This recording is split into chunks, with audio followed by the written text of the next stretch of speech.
Olá, pessoal. Hoje iremos falar um pouquinho no Home Bio. O tema da aula de hoje é sobre sementes. Então, a semente ela é originada do processo de fecundação, desenvolvimento e amadurecimento do óvulo. Então, a semente é o óvulo maduro e fecundado. Nós já conversamos nas outras aulas, né, que o processo de fecundação é quando o grão de pólen, o esporo masculino, ele entra em contato com o estigma da estrutura feminina, ocorrendo o processo de fecundação, e depois desse processo se tem o embrião, que é a semente. Então, as sementes das angiospermas, elas são formadas pelo tegumento e o embrião, que consiste em cotilédones, mais o eixo embrionário, e um terceiro componente também, que é o endosperma, que algumas vezes ele pode estar ausente. Então, as sementes, elas são constituídas pela casca, que é a sua cobertura protetora, o seu tecido de reserva, que é endospermático, ou coletidonar, ou perispermático, e tecidos meristemáticos, que é o eixo embrionário. Então, cada uma dessas partes, elas possuem suas funções específicas. Então, a cobertura protetora é a estrutura externa que delimita a semente e pode ser constituída apenas pelo tegumento ou conter também o pericarpo. Nós falamos na aula passada sobre o pericarpo, que é a estrutura em que reveste os frutos, e dentro dos frutos estão as sementes, que está dentro das sementes os embriões. Então, nós temos aqui nessa imagem um fruto carnoso. Então, essa primeira estrutura externa é chamada de epicarpo. Essa estrutura interna, mediana, é o mesocarpo. E essa última estrutura mais interna do fruto é chamado como endocarpo. Então, lembra que a gente comentou? Às vezes as sementes elas podem estar sendo constituídas pelo endosperma ou pelo pericarpo também. Então, aqui nós temos a estrutura da semente. Essa parte aqui externa, que é o que reveste o embrião, né? Então, nós temos o embrião, o endosperma, essa estrutura aqui, e o tegumento. Bom, então o que está dentro da cobertura protetora é o tegumento. Então, o tegumento ele é uma cobertura constituída por camadas celulares que elas são originárias dos integumentos, que são os tecidos da ráfida. E algumas vezes também da camada da nucela, que ela pode ser incluída na camada mais interna da semente. Então, por ser originário dos tecidos do óvulo, ela apresenta características genéticas da planta-mãe. E o tegumento ele é constituído, em geral, de duas camadas, que é a testa e o tegme, que nós vamos falar um pouquinho delas especificamente. Bom, então a testa é o tegumento externo da semente, quando o óvulo tem originalmente dois integumentos, então é a primina e a secundina. Nós temos o tegmen também, é o tegumento interno da semente. Então, quando o óvulo tem originalmente dois integumentos, primino e secundino. E a testa e o tegmen, nem sempre eles são muito bem diferenciados. Às vezes eles aparecem como sendo um tegumento único. Nós temos também o tecido de reserva. Então, o eixo embrionário ele depende de uma fonte de energia para poder sobreviver e conseguir fazer o seu desenvolvimento até virar uma planta. Então, essa fonte de energia dessas substâncias orgânicas, ela precisa vir da semente. Então, para que a planta consiga desenvolver novas paredes celulares, citoplasmas, núcleo, desde o seu período de germinação até que ela vire uma planta autotrófica, ou seja, o que isso significa? Que a partir daquele momento a planta consegue realizar fotossíntese, então ela vai acabar sintetizando matérias orgânicas para que consiga desenvolver e ter o seu crescimento. Então, essa fonte, que é é o tecido de reserva, que atua como um reservatório e como fornecedor de compostos orgânicos em forma simples, para que ela seja utilizada pelo eixo embrionário. Então, os tecidos de reserva contêm os cotilédones. Então, os cotilédones, eles se originam do próprio zigoto. E eles fazem parte do embrião, corresponde à primeira estrutura foliar, então, ou protófilo, ou as primeiras folhas embrionárias, tanto das angiospermas como também das gimnospermas, que não é tanto foco, que não é o foco dessa aula de hoje. Então, os cotilédones, ao contrário do eixo embrionário, ele não tem a capacidade de crescimento e de desenvolvimento.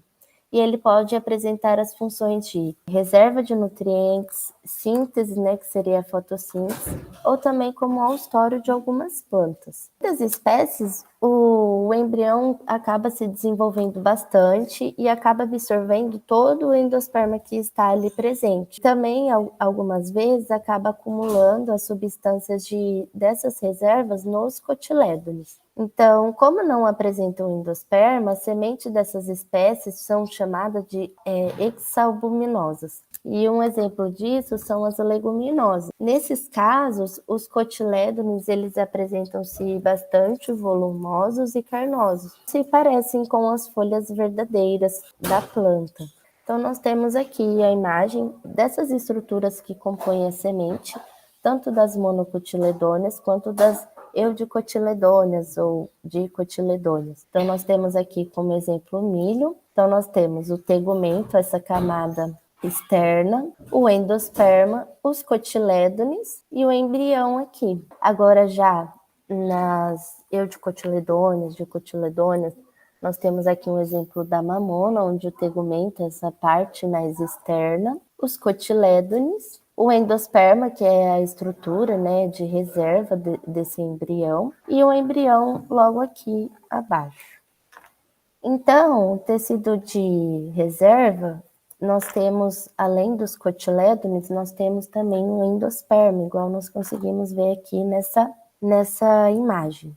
Então, o endosperma é o mesmo que o albúmen, né? Ele corresponde ao tecido nutritivo triploide, que é resultante da dupla fecundação que ocorre nas angiospermas. Se a gente lembrar lá na fase de fecundação, nós temos os núcleos do óvulo. Esses núcleos é cada um N, certo?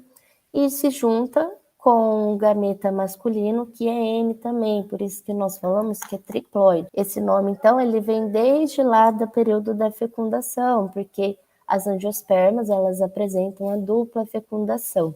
E nós temos outro tecido de reserva, que é o perisperma. É o tecido que ele se origina da nucela ou dos integumentos. Então, ele está presente em algumas sementes e pode ocorrer como tecido nutritivo único, ou seja, apenas esse tecido é responsável pela nutrição do embrião, até que ocorra o desenvolvimento desse embrião. Então, a partir desse momento que ocorre o seu desenvolvimento, como nós já conversamos, ele vai apresentar estruturas fotossintetizantes que irão auxiliar na produção de componentes orgânicos que auxiliam no seu desenvolvimento.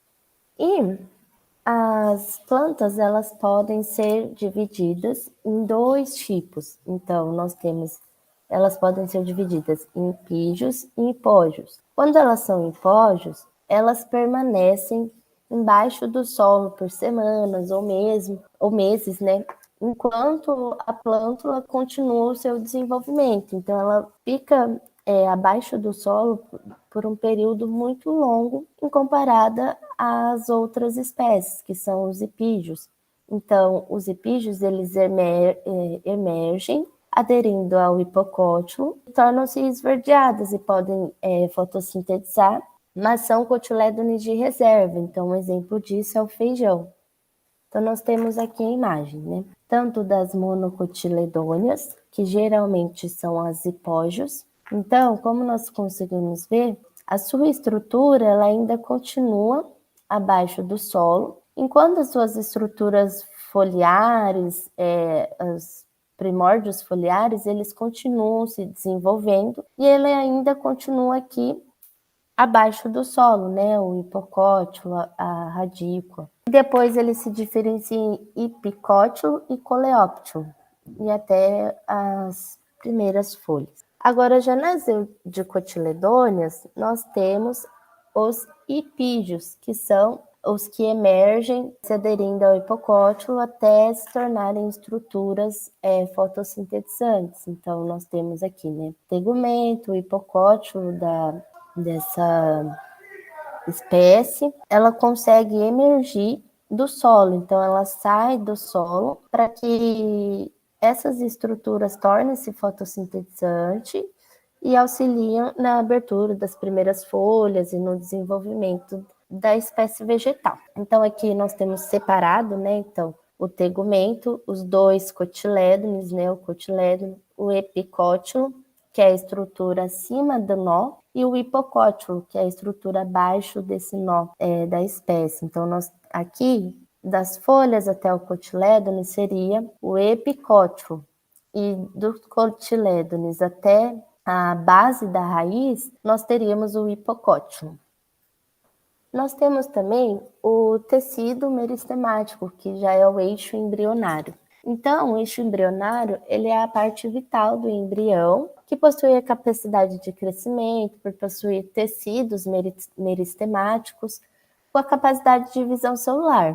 Então, eles são localizados em ambas as extremidades, tanto na parte apical quanto na parte basal. Então, o meristema apical da parte aérea irá originar a parte aérea, enquanto que o meristema apical do sistema radicular irá originar a porção radicular. Então, por que eles são chamados de tecidos meristemáticos? Porque eles possuem a capacidade de divisão celular, e essa divisão celular auxilia no crescimento e desenvolvimento.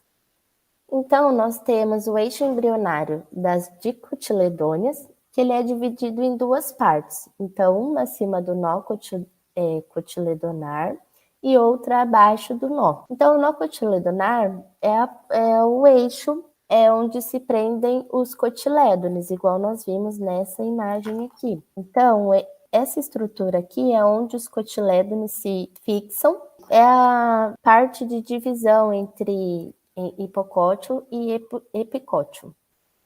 Então, a porção do eixo embrionário abaixo do nó cotiledonar, ela é denominada hipocótilo, e nas extremidades do hipocótilo encontra-se a radícula, que irá originar a raiz primária da nova planta, igual nós vemos aqui. Então, essa estrutura aqui abaixo, né, que seria o hipocótilo, ele irá originar a radícula. Então, nós temos aqui, né, o hipocótilo e as raízes sendo desenvolvidas, começando a se fixar no solo. E a parte do epicótilo é a que está acima do nó cotiledonar.